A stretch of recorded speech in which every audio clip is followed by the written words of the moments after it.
Brought to you by TechnoSpark 20 series smartphones.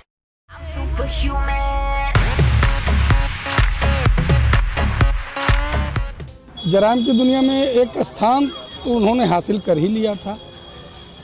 शीर्ष अपराधियों या माफिया डॉन कह लें, उसमें उनका एक स्थान, अपना अलग स्थान था। यहाँ वो बसपा प्रत्याशी के समर्थन में इस शहर में आए थे और उनको देखने के लिए हजारों की भीड़, शहर के सबसे व्यस्ततम चौराहों में एक पहाड़पुर चौराहा जिसे कहा जाता है, वहाँ उनको देखने के लिए खास तौर से युवाओं का एक आकर्षण था। वो सबसे लंबी चौड़ी शरीर, विशालकाय शरीर देखने के लिए छतों पर से महिलाओं को भी हम लोगों ने देखा कि बड़ी व्याकुलता से वो अपने इस चेहरे को देखना पसंद कर रही थी और इंतज़ार कर रही थी। ये मुख्तार का दबदबा तो था, अब किस तरीके के दबदबा है वो यहाँ की जनता जाने, जो उनके करीबी रहे हैं या जो उनसे प्रभावित रहे हैं जिस भी तरीके से। मुझे याद नहीं आ रहा, कोतवाली में किसी को धमकी का भी मुकदमा शायद उनके ऊपर था, तो दबदबा तो था मुख्तार अंसारी का। और अब पर्याप्त माफिया पेशी के दौरान धमकाने का मुकदमा। जी, मुझे अभी सही समय याद नहीं अभी। नमस्कार, मैं हूं राजीव कुमार और इस वक्त हम आजमगढ़ में हैं। आजमगढ़ में अब चर्चा है मुख्तार अंसारी के मौत के बाद लोगों की प्रतिक्रिया आ रही है। हम समय समय पर लोगों से बात कर रहे हैं, चाहे वो मुस्लिम कम्युनिटी के लोग हों, चाहे यहाँ के स्थानीय हों।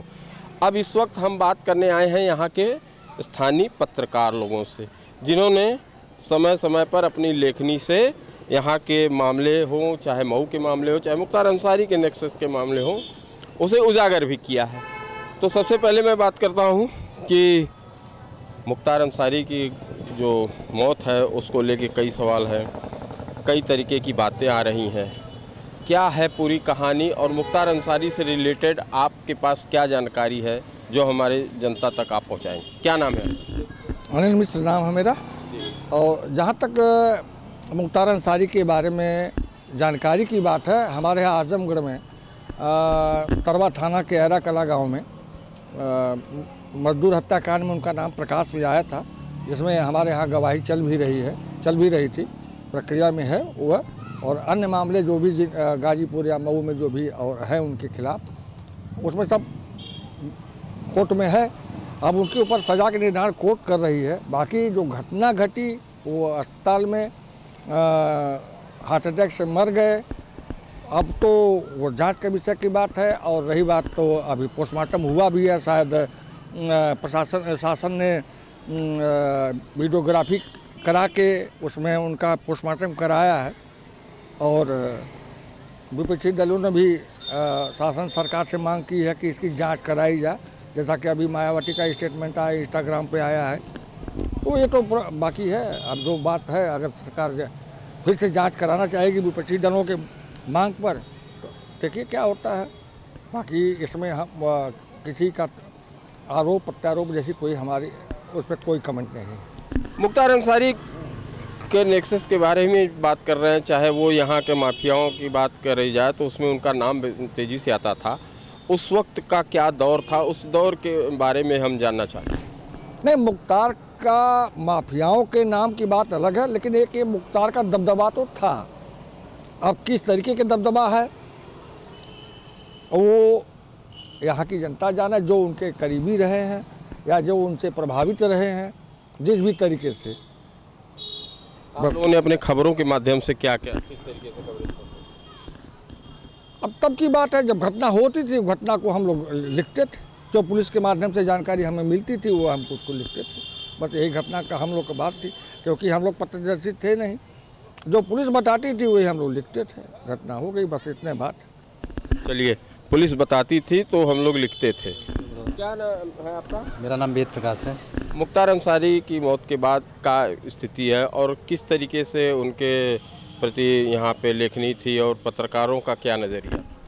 पत्रकारों का यही नज़रिया था कि मुख्तार अंसारी का वर्चस्व शुरू से ही कायम रहा और उनका अलग अलग घटनाओं को लेकर उनका वर्चस्व रहा, जिसके बाद पुलिस प्रशासन ने अपना शिकंजा कसते हुए उनको इसी तक पहुँचाया और काफ़ी दिनों तक जेल में बंद रहे, जिसके बाद उनका स्वास्थ्य धीरे धीरे गिरने लगा और अचानक हार्ट अटैक से उनकी मौत हो गई। कोई ऐसा मंजर जो खास तौर पे आपने अपने लेखनी से लिखा हो, मुख्तार अंसारी से रिलेटेड रहा हो, चाहे उनके ऊपर जो कार्रवाई हुई या उनके बारे में इस तरीके का कोई मंजर है? पहली बार इधर सुर्खियों में आए थे एरा कला वाली घटना को लेकर, और उसके बाद से तो इधर ज़िले में ऐसी कोई उनकी घटना नहीं हुई। जी चलिए, कुछ लोग और हैं, हम बात करते हैं कि जो क्या नाम है आपका? अशोक। जी, कौन से अखबार से? दैनिक जागरण से। अच्छा अशोक साहब, ये बताइए कि मुख्तार अंसारी के नेक्सस को लेके और जो मुख्तार अंसारी की मौत का मामला है, पत्रकार एज ए पत्रकार की हैसियत से क्या नज़रिया है आपका और उसको लेके यहाँ पे क्या चलता है? देखिए, सब तो ठीक ही था कुछ घटनाओं को छोड़कर आजमगढ़ ज़िले में, और ये जो घटना घटी इससे लोग स्तब्ध हैं कि अचानक कैसे घट गई। अभी कुछ दिन पहले और वो बीमार थे, अस्पताल गए थे। लोग ये जानना चाहते हैं कि इसका खुलासा हो, और उत्सुकता है उनके अंदर कि किस मौत का जो सस्पेंस बना है। उनके परिवार के लोग कह रहे हैं कि जहर दिया गया है, हत्या है, और शासन प्रशासन का ना हार्ट अटैक हुआ है। तो उसका खुलासा हो, जांच हो, जिससे लोग संतुष्ट हो सकें कि सच्चाई क्या है। यही लोगों में ज़्यादा उत्सुक है जानने के लिए, और देखिए क्या होता है। तो जांच जारी है, और सीजीएम ने नियुक्ति कर दी वहाँ के, 1 महीने बाद जांच देना है। देखिए जांच रिपोर्ट में क्या आता है, बिसरा रिपोर्ट में क्या आता है। उनके परिजनों की तरफ से मांग की गई थी कि उनका एम्स के डॉक्टरों से जो है पोस्टमार्टम कराया जाए। उसमें देखिए अभी तो कुछ नहीं हुआ। बाहर वालों वहाँ से गाजीपुर तैयारी है, उनका शव आता है, वहाँ तैयारी है दफन करने का। और सर इधर कोई विशेष खास घटना नहीं हो, 2005 से तो अंदर ही हैं। कोई खास घटना उनके नाम पर लोगों ने कुछ जगहों पर घटनाएं की, ठेका वगैरह में डिस्टर्ब किया, लाभ लिया लोगों ने, और तो इधर कोई खास हो ऐसा नहीं। मुख्तार अंसारी का लाभ लिया, ये भी बातें आती हैं, लेकिन जिस तरीके से उनकी छवि थी, उस छवि को आप अपने लेखनी के अनुसार कैसे दर्शाते? भाई छवि तो कोई ऐसी इधर तो हम लोगों के क्षेत्र में कोई घटना नहीं हुई, कुछ तरवा वगैरह में हुई थी, लेकिन उनकी छवि तो इधर ठीक ही बनी हुई थी। लेकिन पूरे पूर्वांचल के डान तो थे ही, माफिया डान, दहशत तो थी उनकी, दहशत थी। चलिए कुछ लोग और हम बात करेंगे। पत्रकारिता के क्षेत्र में आप भी हैं। मुख्तार अंसारी को लेके जिस तरीके की चर्चा है, उनकी मौत के बाद जो सिनेरियो बन रहा है, कुछ लोग नाराज़ हैं, कुछ लोग जांच की बात कर रहे हैं। एज ए पत्रकार आप क्या करें? नहीं, मुख्तार अंसारी का काफ़ी दबदबा था आजमगढ़ में, ऐसा नहीं एक दबदबा नहीं था, काफ़ी दबदबा था, हर क्षेत्र में था, हमेशा चर्चे में। चाहे आप कोई भी चीज़ें आप उठा लीजिए, चाहे ज़मीन का व्यवसाय हो, चाहे पॉलिटिकल हो, चाहे कोई दबदबा तो मुख्तार अंसारी का था। अभी कुछ साल पीछे की मैं बता रहा हूँ, कुछ मुझे याद नहीं आ रहा, कोतवाली में किसी को धमकी का भी मुकदमा शायद उनके ऊपर था। तो दबदबा तो था मुख्तार अंसारी का, और अब पर्याप्त माफिया पेशी के दौरान धमकाने का मुकदमा। जी, मुझे अभी सही समय याद नहीं, अभी ऐसे ही याद आया तो मैंने आपको ये चीज़ बताई। काफ़ी दबदबा था मुख्तार का, थोड़ा भी ऐसा नहीं मुख्तार के मतलब अगर आप यहाँ मतलब प्रधानी का भी चुनाव होता था तब भी उनका इफेक्ट आता था, एक दबदबा तो उनका था ही। अच्छा, एज ए पत्रकार आप क्या देख रहे हैं, उसके बाद इस पूरे पूर्वांचल में या इलाके में क्या असर है और उसको लेके क्या चल रहा है? देखिए, एक वर्ग तो काफ़ी नाराज़ है, और समाज में बाकी तो प्रशासन ने पूरी मुस्तैदी रखाई हुई, सरकार मुस्तैद में है। काफ़ी शांति माहौल है आजमगढ़ का, सबसे अच्छी बात है आजमगढ़ का काफ़ी शांति माहौल है, और उसमें कोई हमको बाकी हर व्यक्ति का अपने सोचने की आज़ादी है। सोचने की आज़ादी है, पत्रकारों का ये कहना है। क्या नाम है भैया? वेद प्रकाश सिंह लल्ला। लल्ला साहब, काफ़ी दिनों से आपका भी अनुभव रहा है, ख़ासतौर पे क्राइम बीट आपकी पसंदीदा रही है। क्या सीन बन रही है और मुख्तार अंसारी की मौत के बाद और उनके बारे में? देखिए, पिछले 23 वर्षों से वो जिला कारागार में निरुद्ध थे। जराइम की दुनिया में एक स्थान तो उन्होंने हासिल कर ही लिया था। शीर्ष अपराधियों या माफिया डान कह लें, उसमें उनका एक स्थान, अपना अलग स्थान था। पूर्वांचल में उनकी तूती बोलती थी, लेकिन जेल जाने के बाद उनका आपराधिक नेटवर्क कायम रहा, यह बहुत बड़ी बात थी।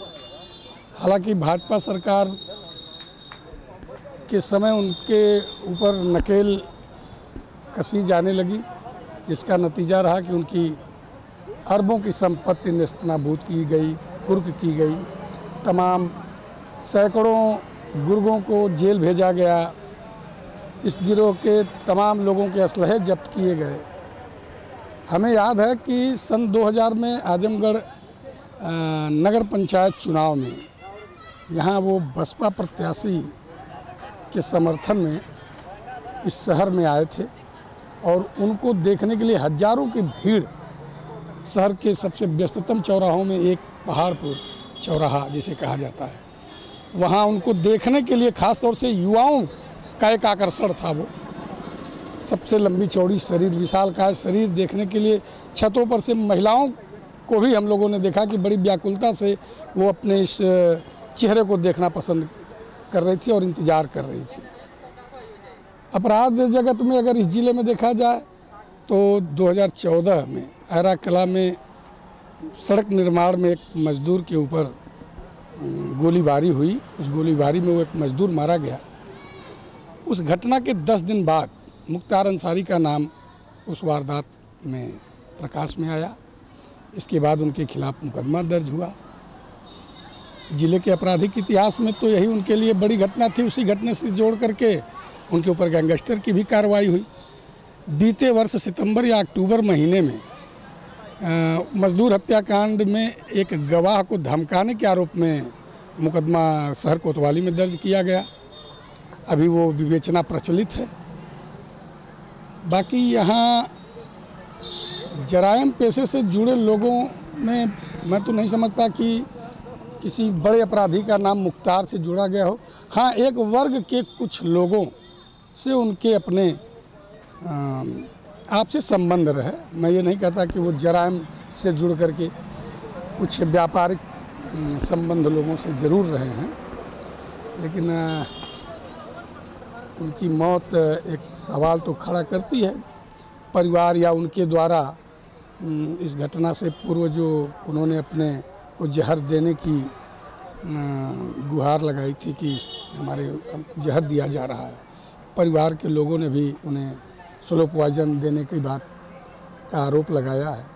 खैर, उस मौत संदेहास्पद तो हो ही जाती है। इस घटना के बाद मजिस्ट्रेटी जांच हो रहा है। 1 महीने की बात है। 1 महीने में मजिस्ट्रेटी जांच में रिपोर्ट देना है। दूध का दूध, पानी का पानी सामने आ जाएगा। एज ए पत्रकार आप इस पूरे सीन को क्या देख रहे हैं? इससे क्या आप कहना चाहेंगे कि इससे पॉलिटिकल राजनीतिक बयान भी आना शुरू हो गए हैं, लोगों के बयान आना शुरू हो गए। कुछ पक्ष इसे हत्या मान रहा है, कुछ पक्ष इसे जो है कह रहा है कि जांच होनी चाहिए, कुछ लोगों ने नेचुरल भी बताया है। हम सारे लोगों से बात किए हैं।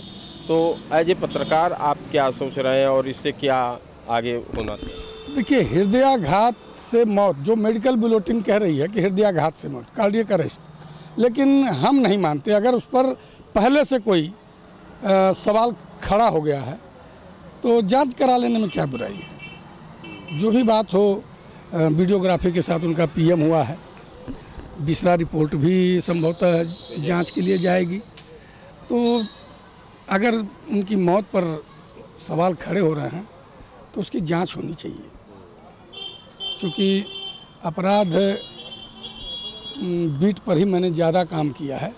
मुख्तार अंसारी का नाम तो था, पूर्वांचल में था। हमारे जिला भी इससे अछूता नहीं है कि उनके लोग यहाँ नहीं हैं, लेकिन उनका कोई बड़ा नेटवर्क इस ज़िले में नहीं समझ में। पार्टी बनाई थी कौमी एकता दल। कौमी एकता दल उन्होंने बनाई थी। संगठन को उन्होंने मजबूत करने का प्रयास भी किया, लेकिन उस समय तात्कालिक जो है कुछ लोगों का रुझान था, बाद में वो कोई जुड़ नहीं पाया उनसे। तमाम लोग क्षेत्रीय राजनीतिक दलों को देखते हैं। बसपा और सपा का यहाँ इस ज़िले में थोड़ा अपना एक अलग स्थान रहा है। तो कौमी एकता दल खड़ा जरूर हुआ, लेकिन यहाँ उसका कोई प्रभाव नहीं नजर नहीं है। क्या असर होगा खासतौर पे आजमगढ़ पूर्वांचल? असर तो हमारी समझ से नहीं होना चाहिए। यहाँ गंगा जमुनी तहजीब के लोग हैं और भाई जश्न और मातम दोनों माहौल को मैं देख रहा हूँ, तो न कहीं हमें जश्न या किसी को गर्व से सीना ताने कोई नज़र आ रहा है। हम तो इस सब्जेक्ट पर खबर बनाने के लिए तमाम लोगों से हमने संपर्क किया, लेकिन सब आम दिनों की तरह ही लोग, कोई हलचल नहीं नज़र आई। तो मुख्तार अंसारी का अंत जरूर हुआ, लेकिन उसका प्रभाव आजमगढ़ ज़िले में नहीं दिखा। चलिए, बहुत बहुत शुक्रिया। तो हम आजमगढ़ के पत्रकारों से बात कर रहे थे, समय समय की बात रही, चाहे वो पूर्वत की बात हो, चाहे वो आगे की बात हो।